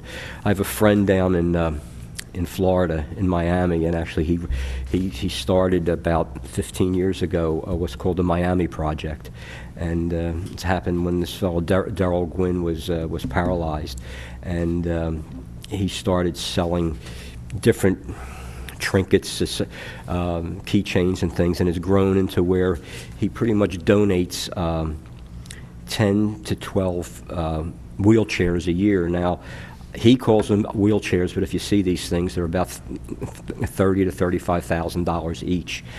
They are for children that are severely handicapped, and you see this, and working with them. To me, this Challenger field has become a real, I want a real push on this. I want to get it done. I to be able to see these children be able to go out and enjoy themselves, and whether it's baseball or something else, they can enjoy the field and get out there with their we'll say their disabilities. Coming up, we have a couple holidays coming up. We're going to have Valentine's Day. We're going to have Fat Tuesday, and following that is Ash Wednesday. Just remind everybody, Valentine's Day. Remember, I'm going to say, remember your sweetheart. Remember your wife. Remember your husband. Remember your friend. It's a real important day. You don't have to spend money. Just remember. Tell them how much you care and what they mean to you. And then a couple days after that is Fat Tuesday. So the people who do, we'll say, celebrate a Lent that starts on Ash Wednesday, make sure on Fat Tuesday you go out and eat and enjoy yourself. Other than that, have a good evening. Okay, thank you. Thank you especially for the comments about not having to spend money. I'll let my wife know that you gave me that advice. Don't know how well to go over, but no, I appreciate it. Thank you. After 43 years, I don't worry about it. Yeah. All right, Mr. Snipes. Yes, just quickly, I wanted to let board members know that I will be attending the Shade Tree Commission's meeting next Wednesday, the 10th. And thank you, Mr. Gray, and to Joan Ruth also for trying to coordinate to be able to make it so I could attend. There was some interesting conversations happened by email since our last meeting when we looked at the various options for working with the Shade Tree Commission and increasing tree cover in falls. And some statistics seem to say that falls is about 10% to 20% tree coverage, and that a recommended target to shoot for might be 40%. And so that would require a lot of work from us. And so I'm kind of excited about going to the Shade Tree Commission meeting, and also Mr. Sullivan had some good things to say about the Tree Vitalize program through the state, and some things that were done, I think, in White Marsh Township with a lot of increased tree cover. Obviously helps the environment, helps home values, and just gives a more pleasant environment for everybody. So when I attend that meeting and get some more information, I'll report back to the board. But I'd like to see this be an initiative by the board. Okay. Thank you. All right, thank you. All right, let's have a few things. I agree, obviously, with Mr. Zupko on the Challenger field, and I wanted to make some clarifying remarks to things that were said earlier. I don't think you're going to find anybody, certainly not in this room, who's going to be against, investing some money in a very, very worthy cause, which is helping those children that have some sort of challenge to enjoy baseball. And do it in a way that's safe for them and a way that they can do it, whether it's rained the previous day or not.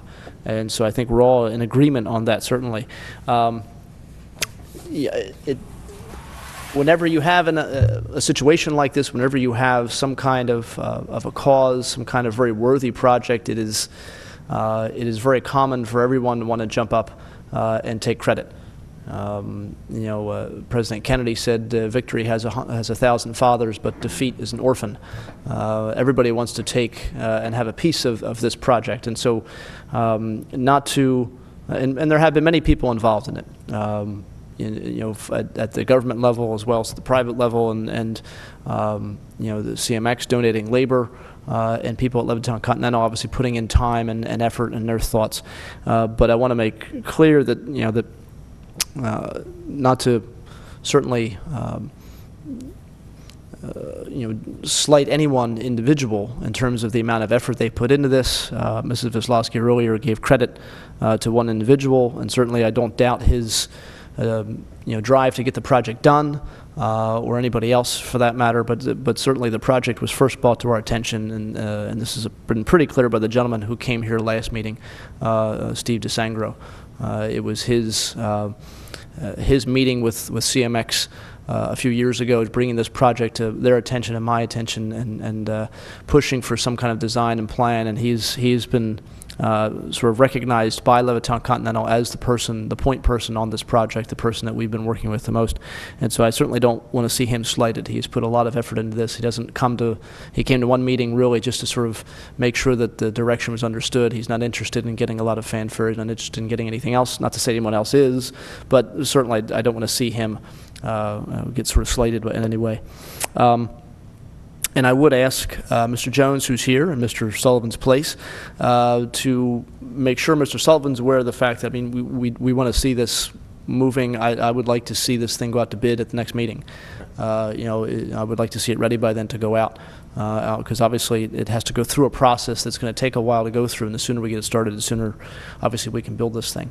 So, We can prepare a project status report for you if you'd like, to let you know where we're at right now and okay. our anticipated Yeah, I time. appreciate that. And even if by Friday, Mr. Gray can include it in the packets that go out to board members to let us know where we are. But definitely, I think by the 16th, I would like to see this on the agenda for bid. Just to touch on a couple other things, the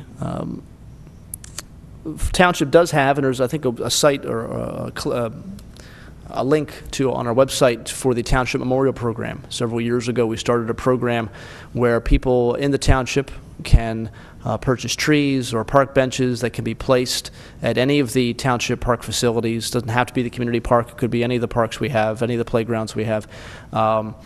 You purchase the tree or bench that you want. You go through the Park and Rec Board to see where it can fit best, and the Township will see that it's installed, and you can dedicate it to someone in your family who has passed on, or whether it's one person or even a family can have it dedicated to themselves.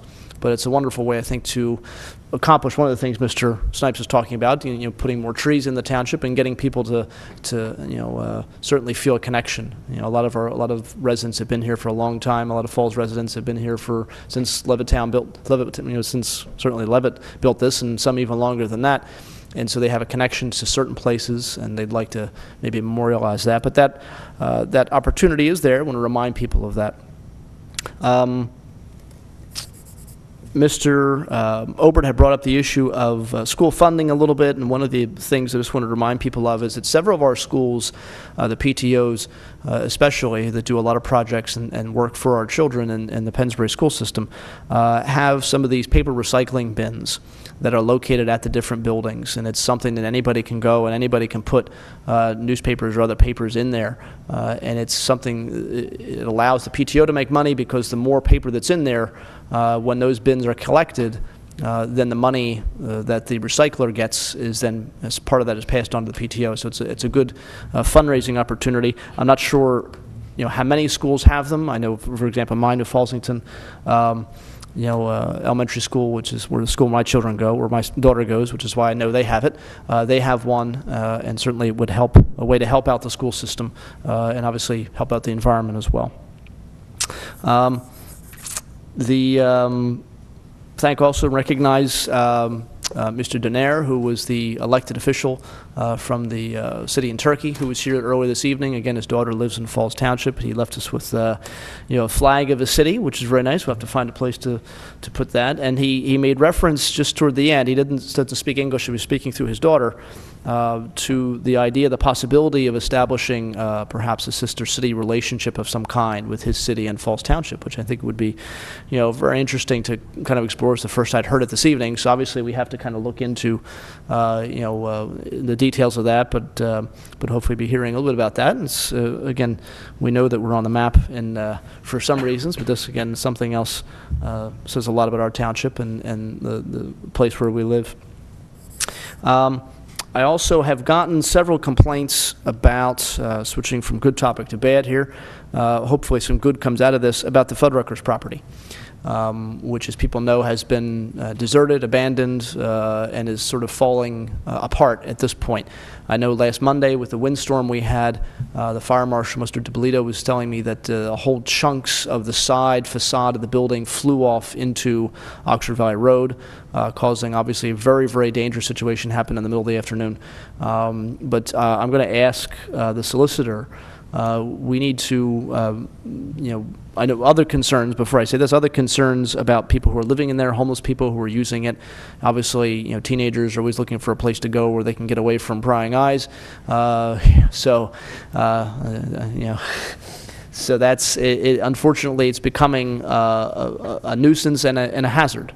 Not just to motorists, but to people who are there. And obviously, our firefighters and our police officers have enough to worry about without having to worry about that place as well. So I think we need to make contact with the owner. I know there's a problem now between PennDOT and the owner, and there's this sort of fight they're having over, who's going to take ownership of it and how much they're going to pay. But that building needs to come down, and we need to start rattling some sabers to make sure it comes down quickly. So please make some contacts to see that happens. And if we have to take it down and sue somebody to get paid for it, then maybe that's the safest thing that has to happen. But certainly we need to move on that. I know that we're a couple people who I talked to recently about being on boards and commissions, who I don't know if board members want to act on tonight. There's a gentleman named Mr. McMullen who had put in a letter over the weekend interested in being on the CEDC.